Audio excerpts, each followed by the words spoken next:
Bonjour, bonjour. Alors, à une époque, on remet en question un petit peu la science et son rôle dans la société.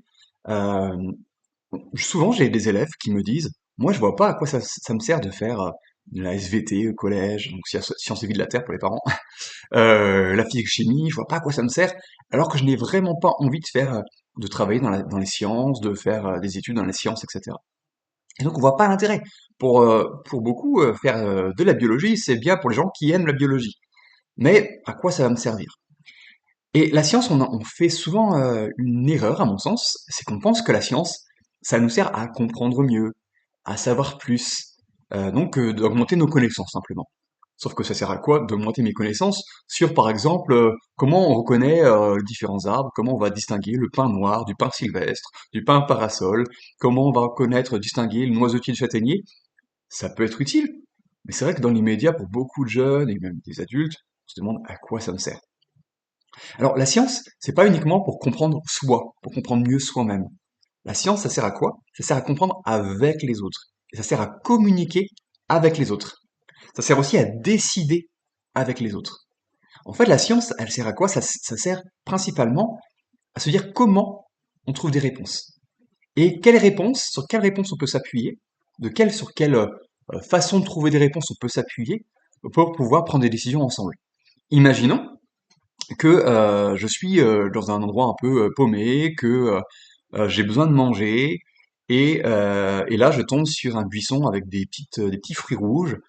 Je ne connais pas ce buisson, et j'ai mon collègue à côté de moi, voilà ma copine, mon ami, qui que ce soit, qui est à côté de moi, et on doit décider si on doit manger ces fruits, parce qu'on a très faim, ou pas. Sachant que il y a une chance que ces fruits soient dangereux pour notre santé, soient mauvais pour notre santé. Et alors, on va devoir décider. Alors bien sûr, on peut se dire, moi, comme ça, d'instinct, je me dis que ça a l'air bon. Donc je vais les croquer, je vais croquer dans les fruits, et puis basta, c'est bon, ouais, je prends le risque. Ou alors, on va échanger pour pouvoir prendre des décisions ensemble. Et on va se dire, bon, alors je vois quelque chose au niveau des feuilles, au niveau du fruit, je peux essayer peut-être de faire telle ou telle chose pour vérifier si c'est bon ou pas. On a des petites techniques parfois avec les fruits, on va les écraser dans la main, on va sentir l'odeur. Voilà, ce sont des éléments comme ça qui vont nous permettre en fait de vérifier si c'est bon ou pas. On va faire des petites procédures. Et ça c'est important, à un moment donné dans l'histoire de l'humanité, c'était super important de pouvoir se dire, et au fur et à mesure que nos vies sont devenues de plus en plus compliquées, de pouvoir se dire, on va aller sur une même base pour pouvoir comprendre le monde de la même façon. Et puis, si on veut avancer ensemble, il faut savoir sur quelle base on le fait. Est-ce que c'est parce que moi, je parle plus fort que toi, donc comme je parle plus fort que toi, tu m'écoutes? Est-ce que c'est moi, je suis plus intelligent que toi, donc parce que je pense être plus intelligent que toi, tu dois m'écouter?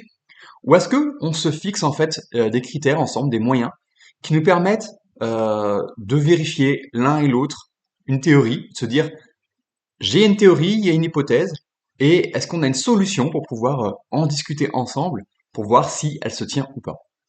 Il y a un savant qui s'appelle Karl Popper, qui est très connu des scientifiques, parce qu'il a créé ce qu'on appelle, il a inventé ce qu'on appelle le critère de réfutabilité, ou le critère de scientificité, gros mot, euh, qui consiste en fait à dire que une théorie ou quelque chose est scientifique à partir du moment où on peut le réfuter.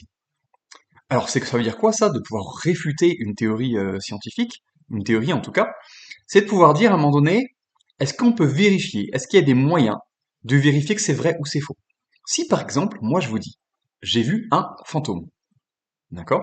J'ai vu un fantôme où j'ai ressenti une présence. Oh, je fais peur, hein. C'est pas Halloween, je vous rassure. Mais imaginons que je dis ça. Je peux dire vrai, ou je peux raconter n'importe quoi. Mais est-ce que vous avez des moyens de vérifier que c'est vrai ou non?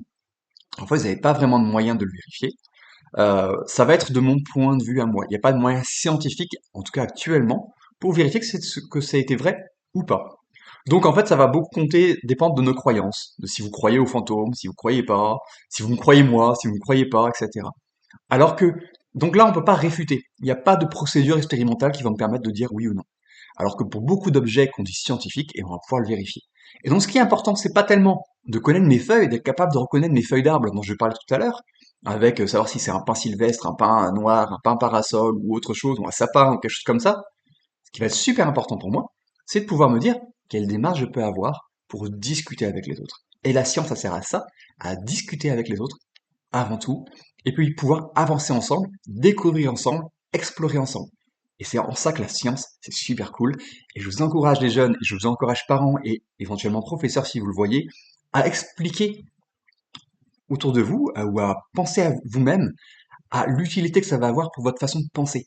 Pas simplement savoir si je veux découvrir, connaître les arbres et être un expert des arbres, mais comprendre qu'en fait, tous ces éléments-là que j'apprends en SVT, en physique et autres, ça va me permettre de mieux comprendre le monde, mais surtout ça va me permettre en fait d'avoir de bonnes habitudes pour parler avec les autres.